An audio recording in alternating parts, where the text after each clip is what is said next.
আচ্ছা নমস্কার, মিক্সড মিডিয়ায় তোমাদের প্রত্যেককে স্বাগত। আজকে তোমাদের স্টাফ নার্স রিক্রুটমেন্টের কিছু গুরুত্বপূর্ণ বিষয় নিয়ে আলোচনা করছি। কারণ আজকে আমাদের রাজ্যের মাননীয় মুখ্যমন্ত্রী তিনি কিন্তু স্বাস্থ্যক্ষেত্রে নিয়োগের কথা উল্লেখ করেছেন স্পষ্টভাবে। তোমরা আশা করি সেই ভিডিও ক্লিপটা অনেকেই দেখেছো। তো যাই হোক, সেই ভিডিও ক্লিপটা আমি শেষের দিকে তোমাদের দেখাবো যে উনি কী বলেছেন, এবং তার যে বিস্তারিত বিষয়গুলো আগে আলোচনা করে নেই। এবং তোমাদের যে নিয়োগ, সে স্টাফ নার্স বলো বা মেডিকেল টেকনোলজিস্ট, ফার্মাসিস্ট, এই সমস্ত স্বাস্থ্যক্ষেত্রে নিয়োগ বা স্বাস্থ্যকর্মীদের নিয়োগ যে বিষয়টা, সেটা কিন্তু অতি দ্রুত হতে চলেছে। এমনটাই ওনার যে আজকে যে উনি যেটা বলেছে আমাদের মাননীয় মুখ্যমন্ত্রী, তো ওনার কথাই কিন্তু সেটা স্পষ্ট হয়ে যাচ্ছে।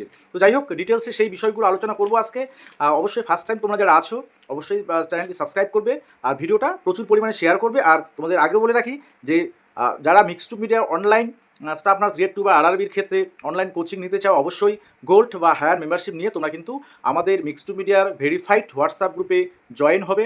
মেম্বারশিপ নেওয়ার পরে অবশ্যই সেখানে তোমাদের যাবতীয় বিষয় অর্থাৎ পিডিএফ নোটস থেকে শুরু করে PDF materials, online mock test থেকে শুরু করে ক্লাস ভিডিও প্রত্যেকটাই কিন্তু তোমরা ফ্যাসিলিটি পাচ্ছ। ওকে, আচ্ছা এবার যে বিষয়টা নিয়ে আজকে তোমাদের জন্য খুব একটা ভালো খবর, সেটা হচ্ছে স্বাস্থ্যক্ষেত্রে নিয়োগের যে বিজ্ঞপ্তি, সেটা যে অতি দ্রুত হতে চলছে, সেটা কিন্তু আজকে আমাদের রাজ্যের মাননীয় মুখ্যমন্ত্রী তিনি সেটা ঘোষণা করলেন। এবার প্রশ্নটা হচ্ছে এই যে নিয়োগ পদ্ধতিটাতে ঘিরে, অর্থাৎ কিভাবে নিয়োগ পদ্ধতি হবে।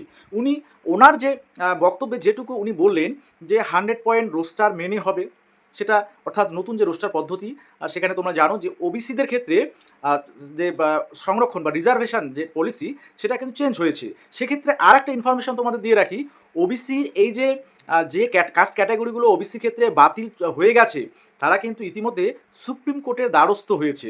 তো জানি না সেগুলো কি হবে, তো সেটা যেহেতু কোর্টের বিষয়, সে নিয়ে আমি বিস্তারিত কোনো কিছু বলবো না। সেটা কোর্টে ফয়সালা করবে কি আদৌ হবে কিনা। তবে রাজ্য সরকারের আমাদের বর্তমানে ওবিসি সংরক্ষণ 7%, এবং এই 7% সংরক্ষণ সেটা হচ্ছে 2010 সালের পূর্ববর্তী সময়ে যে সমস্ত সাব ক্যাটাগরি ওবিসির আওতায় ছিল, 66টা যে সাব ক্যাটাগরি ছিল, সেই 66টা ক্যাটাগরি তারা ওবিসি সুবিধাটা পাবে এখন থেকে। তো এটা আমাদের রাজ্য সরকারের নতুন যে রোস্টার পদ্ধতি, সেখানে কিন্তু সেটা উল্লেখ করা আছে, এবং ব্যাকওয়ার্ড ক্লাস ডিপার্টমেন্ট থেকে সেই বিষয়ক যে তথ্য অর্থাৎ নোটিফিকেশান, সেটা কিন্তু জারি করা হয়েছে। আচ্ছা এবারে নিয়োগ পদ্ধতি সেটা কি আগেরটা ফিরে যাচ্ছে, অর্থাৎ উনি একাডেমিকের বিষয়টা বললেন, অর্থাৎ মেধার ভিত্তিতে সেটা অবশ্যই হবে। সেটা একাডেমিক এর উপর বেস করে নাকি সিবিটি ইন্টারভিউ, অর্থাৎ বিগত রিক্রুটমেন্টটা যে প্রসেসে হলো, কোনটা হবে, সেটা কিন্তু ওনার কথার মধ্যে একটা ধোঁয়াশা সেটা সৃষ্টি করলো। অর্থাৎ উনি বললেন যে একাডেমিকের উপর ডিপেন্ড করে, অর্থাৎ মেধা ভিত্তিতে এবং একাডেমিকের উপর নির্ভর করে নার্সের নিয়োগের কথা। তো একাডেমিক সাধারণত তোমাদের যে নম্বর বেসিসে যে নিয়োগ পদ্ধতিটা ছিল আগের, সেই নিয়োগ পদ্ধতিটা এবার সেটা যদি হয় তাহলে পূর্বের নিয়মে চলে যাবে। সেখানে এক্সপেরিয়েন্সে তোমরা নাম্বার পাবে, সেখানেও ইন্টারভিউ থাকছে, একাডেমিক কোয়ালিফিকেশানগুলো মাধ্যমিক, উচ্চ মাধ্যমিক, তোমাদের নার্সিং, এক্সপেরিয়েন্স, ইন্টারভিউ সবগুলো মিলে তোমাদের কিন্তু মেরিট লিস্ট তাহলে তৈরি হবে, অর্থাৎ আগের যে পদ্ধতিটা ছিল। এবার যদি নতুন পদ্ধতি অর্থাৎ পূর্বে অর্থাৎ গত যে তোমাদের রিক্রুটমেন্ট প্রসেসটা হয়েছিল সিবিটি তার সাথে ইন্টারভিউ 15 নাম্বার, তো এই মার্কস দুটো যোগ করে তোমাদের মেরিট লিস্ট সেটা পাবলিশড হয়েছিল। এবার প্রশ্ন হচ্ছে তাহলে কোনটা হতে চলেছে। দেখো সেটা অবশ্যই যখন নোটিফিকেশান পাবলিশড হবে স্টাফ নার্স গ্রেড 2, তখনই বোঝা যাবে যে কোন পদ্ধতিতে নিয়োগটা হতে চলেছে। তো যদি আমার যতটুকু মনে হয় যে উনি সেটা বললেন যে একাডেমিকের বিষয়টা উনি বললেন, তবে একাডেমিকের দিক দিয়ে সেটা কিন্তু হতেও পারে, আবার সঠিক এই মুহূর্তে বলা যাচ্ছে না, তবে সিবিটিটাই হওয়ার সম্ভাবনা বেশি। তো যাই হোক, তো যদি সিবিটি হয় তাহলে সিবিটি প্লাস ইন্টারভিউ, অর্থাৎ তোমাদের আলটিমেট যে বিষয়গুলো দাঁড়াচ্ছে, প্রচুর সংখ্যক যে স্বাস্থ্যকর্মী নিয়োগ ইমিডিয়েট হতে চলেছে, এবং সেটা যে নোটিফিকেশান সম্ভবত জুলাই মাসের মধ্যেই তোমাদের নোটিফিকেশান আসতে চলেছে। কারণ তোমাদের এর আগের যে আপডেটগুলো আমি দিয়েছি, 2 তারিখে পূর্ণাঙ্গ মন্ত্রিসভা গঠিত হতে চলেছে, 5 তারিখে প্রত্যেকটা রিক্রুটমেন্ট বোর্ড নিয়ে সেটা মিটিং হবে। মাননীয় সিএম উনি থাকবেন, প্রত্যেকটা রিক্রুটমেন্ট বোর্ডের সাথে মিটিং করবেন, কোথায় কত শূন্য পদ আছে সেটা 2 তারিখের মধ্যে সরকারের কাছে চলে যাবে, বা প্রত্যেকটা ডিপার্টমেন্টাল যে শূন্য পদগুলো সেটা সরকারের কাছে চলে যাবে, এবং সেটা নিয়ে 5 তারিখে মিটিং আছে। এবার তার পরবর্তী সময়ে 22শে জুন সেখানে কিন্তু অর্থ বাজেট রয়েছে। তো বাজেটের পরবর্তী সময়ে অর্থাৎ জুনে যদি না হয় তাহলে জুলাই মাসের দিকেই তোমাদের নোটিফিকেশান আসতে চলেছে। তো অবশ্যই তাহলে তোমাদের প্রিপারেশান তো নিতেই হচ্ছে, কারণ সময় আর বেশি নেই।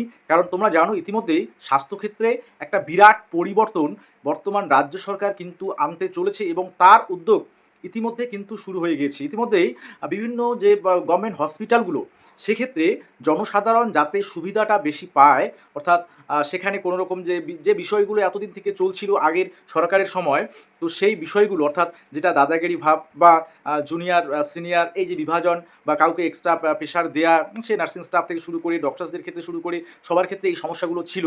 তো সেই বিষয়গুলো এখন কিন্তু অনেকটাই নেই বলতেই চলে। অর্থাৎ এই বিষয়গুলোতে কিন্তু সরকার একটা বিশেষ নজর দিয়েছে এবং আলটিমেট যে বিষয়টা উঠে দাঁড়াচ্ছে যে জনসাধারণ যাতে স্বাস্থ্য পরিষেবাটুকু সঠিকভাবে পায়। সেক্ষেত্রে সরকারি হসপিটালগুলোতে যেমন আউটডোরে, আমি নিজে আজকে আউটডোরে ভিজিট করেছিলাম একটা আমার পাশে একটা সাব ডিভিশনাল হসপিটালের। এখন আগের তুলনায় এখনকার পরিস্থিতি অনেকটাই বেটার এবং পরিষ্কার পরিচ্ছন্নতার দিক থেকে সব দিক থেকে আমি বলবো যে বেটার। এবং সবথেকে বড় কথা যে ডক্টরবাবুরা তাদের যে আউটডোরের ডিউটি, তাদেরকে কিন্তু সেখানে মোট কথায় এখন তারা অ্যাভেলেবেল থাকছেন প্রত্যেকটা দিন। আজকে শনিবার, আজকেও কিন্তু অনেক ডাক্তারবাবু ওনাদের শিডিউল অনুযায়ী আজকেও কিন্তু আউটডোর খোলা ছিল। আমি নিজেই গিয়েছিলাম একটা বিশেষ পারপাসে, যাই হোক হেলথ পারপাসেই। তো সেখানে গিয়ে দেখে আমিও নিজেই অনেকটা খুশি হলাম যে না, পরিবর্তন অনেকটাই কিন্তু স্বাস্থ্যক্ষেত্রে আসতে চলেছে। এবং শুধুমাত্র এই যে ম্যান পাওয়ার, গভর্নমেন্ট হসপিটালগুলোতে আমাদের সবথেকে যে বিষয়গুলো হয় বা স্কুলগুলোতে, আমাদের গভর্নমেন্ট স্কুলগুলোতে যে সবথেকে বিষয়গুলো হয় যে বই দিলাম ফ্রিতে, সাইকেল দিলাম ফ্রিতে, খাতা দিলাম ফ্রিতে, কিন্তু স্কুল টিচার তাদেরকে দিতে পারছি না। তো সেই একই রকম যে এতদিন নিয়োগ হয়নি, জাস্ট কিছুদিন আগে একটা নিয়োগ হলো, তো 5 থেকে 6 হাজারের মতো স্টাফ নার্স গ্রেড 2।